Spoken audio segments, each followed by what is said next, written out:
Sunar. Selamat malam kepada teman-teman semua.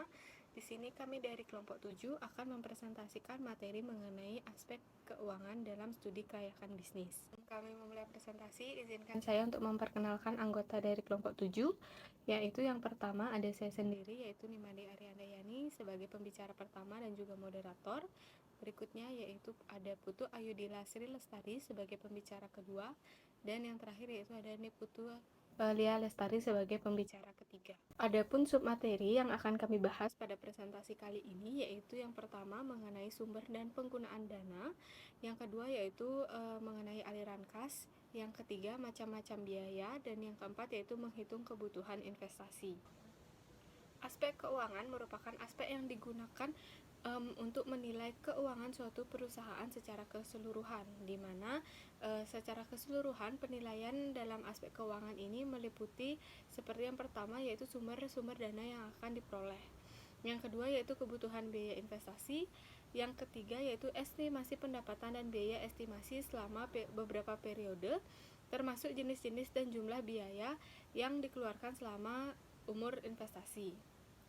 Yang keempat yaitu proyeksi neraca dalam laporan laba rugi untuk beberapa periode ke depan, kriteria penilaian investasi, serta rasio keuangan yang digunakan untuk menilai kemampuan perusahaan. Baik, untuk materi pertama yaitu mengenai sumber dana dan pendanaan dana akan saya jelaskan sendiri. Sumber dana dan penggunaan dana. Untuk mendanai suatu kegiatan investasi, maka biasanya diperlukan dana yang relatif cukup besar. Setelah jumlah dana yang dibutuhkan diketahui, selanjutnya yang perlu ditentukan adalah dalam bentuk apa dana tersebut didapatkan. Yang jelas, yang akan dipilih adalah sumber yang memiliki biaya paling rendah dan tidak menimbulkan masalah bagi perusahaan. Apabila dilihat dari segi sumber aslinya, maka modal ini dibagi menjadi 3, yaitu yang pertama modal asing atau modal pinjaman, yaitu modal yang merupakan modal yang diperoleh dari pihak luar perusahaan dan biasanya diperoleh secara pinjaman. Keuntungan dari modal pinjaman adalah jumlahnya yang relatif tidak terbatas, artinya tersedia dalam jumlah yang banyak. Di samping itu, dengan menggunakan modal pinjaman, biasanya timbul motivasi dari pihak manajemen untuk sungguh-sungguh mengerjakan usaha yang dijalankan, di mana pinjaman tersebut berasal dari pinjaman perbankan, pinjaman dari lembaga keuangan seperti perusahaan modal ventura, asuransi, leasing, dan sebagainya, serta pinjaman dari perusahaan non-perbankan. Yang kedua yaitu ada dari modal sendiri, di mana modal yang diperoleh dari pemilik perusahaan dengan cara menggunakan saham, baik secara tertutup maupun terbuka. Secara tertutup ini artinya dari kalangan internal pemilik perusahaan sebelumnya, dan sedangkan yang terbuka adalah dengan menjual saham kepada masyarakat luas. Keuntungan menggunakan modal sendiri ini adalah untuk membiayai suatu usaha tidak adanya beban bunga seperti modal pinjaman, di mana perolehan dana dari modal sendiri ini biasanya berasal dari setoran dari pemegang saham, dari cadangan laba, atau dari laba yang belum dibagi. Yang ketiga yaitu ada biaya kebutuhan investasi. Investasi adalah penanaman modal dalam suatu kegiatan yang memiliki jangka waktu yang relatif panjang dalam berbagai bidang usaha, di mana secara garis besar biasanya kebutuhan investasi ini meliputi biaya prainvestasi, biaya aktiva tetap, dan biaya operasi. Biaya prainvestasi ini terdiri dari biaya pembuatan studi, pengurus izin-izin, serta pembelian aktiva tetap yang seperti tanah, mesin, bangunan, peralatan, serta adanya aktiva tetap tidak terwujud seperti goodwill, hak cipta, lisensi, serta merek dagang. Dan untuk biaya operasional ini biasanya terdiri dari upah dan gaji karyawan, biaya listrik, biaya telepon dan air, biaya pemeliharaan, pajak, premi asuransi, dan sebagainya. Di mana sumber pembiayaan untuk memenuhi kebutuhan investasi ini dapat digunakan modal sendiri atau modal pinjaman atau kombinasi dari keduanya. Baik, sekian presentasi dari saya. Untuk materi berikutnya yaitu mengenai aliran aliran dana kas akan dijelaskan oleh pembicara kedua. Untuk pembicara kedua saya persilakan. Baik, terima kasih kesempatannya. Di sini saya akan menjelaskan materi mengenai aliran dana kas. Cash flow merupakan arus kas atau aliran kas yang ada di dalam perusahaan pada suatu periode tertentu. Jenis-jenis cash flow yang dikaitkan dengan suatu usaha terdiri dari yang pertama, initial cash flow, atau lebih dikenal kas awal, yang merupakan pengeluaran pada awal periode untuk investasi, atau seluruh pengeluaran kas untuk pengadaan aset-aset tetap. Yang kedua, operational cash flow, merupakan aliran kas yang akan digunakan untuk menutup investasi. Operational cash flow diterima setiap tahun selama umur investasi dalam bentuk aliran kas bersih. Operational cash flow dihitung dengan menambahkan laba bersih dan non-cash cost. Yang ketiga, terminal cash flow, merupakan aliran kas yang diterima sebagai akibat habisnya umur ekonomis suatu proyek investasi. Biasanya setelah suatu proyek investasi habis umur ekonomisnya, masih ada penerimaan kas yang berasal dari penjualan aset tetap dan sisa dana modal kerja. Baik, selanjutnya saya akan menjelaskan materi mengenai macam-macam biaya. Biaya adalah satuan-satuan nilai yang dikorbankan untuk proses produksi. Klasifikasi biaya. Yang pertama, first cost. First cost meliputi ongkos-ongkos yang dikeluarkan untuk memenuhi aktivitas.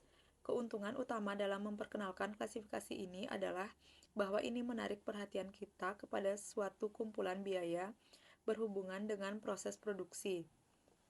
Yang kedua, fixed cost. Fixed cost atau biaya tetap adalah biaya yang sampai kapasitas tertentu tidak berubah jumlahnya, ataupun biaya yang secara total tidak dipengaruhi oleh jumlah unit yang diproduksi. Fixed cost tidak mutlak tetapi tergantung kepada besarnya kegiatan. Yang ketiga, variable cost. Variable cost merupakan biaya yang secara total ikut berubah dengan perubahan volume.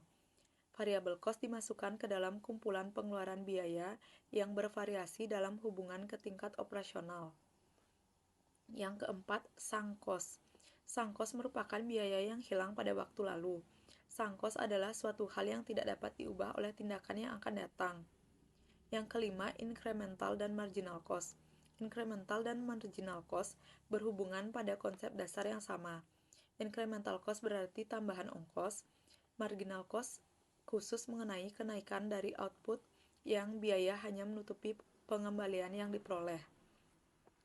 Baik, sekian penjelasan materi dari saya. Baik, terima kasih kepada pembicara kedua. Untuk materi terakhir yaitu mengenai menghitung kebutuhan investasi akan dijelaskan oleh pembicara ketiga. Untuk pembicara ketiga saya persilakan. Baik, terima kasih untuk waktunya. Di sini saya akan melanjutkan penjelasan mengenai menghitung kebutuhan investasi. Sebagai langkah awal melakukan analisis investasi, terlebih dahulu harus mengumpulkan informasi dan data yang dibutuhkan dalam proyek atau usaha yang akan dilaksanakan. Informasi itu terdiri dari kebutuhan modal investasi dan modal kerja. Kebutuhan modal investasi terdiri dari tanah, bangunan, mesin, perlengkapan kantor, kendaraan, dan lain sebagainya. Sedangkan modal kerja terdiri dari biaya bahan baku, bahan pembantu, upah tenaga kerja langsung, gaji pegawai, biaya umum, biaya penjualan, dan biaya penyusutan aktiva tetap. Selanjutnya mengenai biaya tetap. Biaya tetap merupakan biaya yang besarnya tidak dipengaruhi oleh banyaknya atau volume produksi, seperti biaya tenaga kerja tidak langsung, bunga bank, biaya asuransi, dan lain sebagainya. Sedangkan biaya variabel yaitu merupakan biaya yang besarnya sangat tergantung pada banyaknya jumlah produksi barang atau unit, seperti bahan baku, bahan pembantu, upah tenaga kerja langsung, dan biaya lainnya sesuai dengan rencana produksi. Baik, selanjutnya mengenai menghitung kelayakan investasi. Dengan menghitung tingkat suku bunga yang berlaku dan proyeksi harga dan volume penjualan produk yang dihasilkan, kelayakan investasi dapat dihitung dengan berbagai pendekatan. Yang pertama yaitu payback period dan break-even point, yaitu untuk menghitung tingkat total revenue sama dengan menjadi biaya tetap dan biaya variabel. Biaya tetap adalah biaya yang besarnya tidak dipengaruhi oleh banyaknya atau volume produksi, seperti antara lain total cost. Yang kedua mengenai net present value, yaitu selisih antara present value dari investasi dengan nilai sekarang dari penerimaan kas bersih di masa yang akan datang. Untuk menghitung nilai sekarang, perlu ditentukan tingkat suku bunga yang relevan. Selanjutnya mengenai Internal Rate of Return atau IRR, yaitu merupakan metode yang digunakan untuk mencari tingkat bunga yang menyamakan nilai sekarang dari arus kas yang diharapkan di masa yang akan datang atau penerimaan kas dengan mengeluarkan investasi awal. Selanjutnya mengenai benefit atau cost ratio, yaitu merupakan metode yang dilakukan untuk melihat beberapa manfaat yang diterima oleh proyek untuk Rp1 pengeluaran proyek. Net benefit cost ratio adalah suatu rasio yang membandingkan antara benefit atau penerimaan dari suatu usaha dengan biaya yang dikeluarkan untuk merealisasikan rencana pendirian dan pengoperasian usaha tersebut. Selanjutnya mengenai payback period. Payback period adalah suatu periode yang diperlukan untuk menutup kembali pengeluaran investasi dengan menggunakan aliran kas. Dengan kata lain, PP merupakan rasio antara initial cash investment dengan aliran kas yang hasilnya merupakan satuan waktu. Dan yang terakhir mengenai profitability index, yang merupakan cara lain lagi untuk mengukur profitabilitas rencana investasi proyek.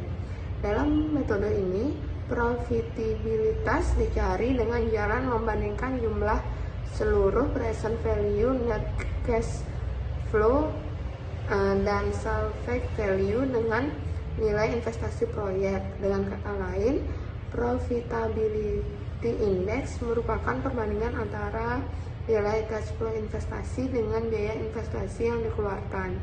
Baik, sekian penjelasan dari saya. Untuk waktu dan tempat, saya kembalikan kepada moderator. Baik, sekian presentasi dari kelompok kami. Kami ucapkan terima kasih dan selamat malam.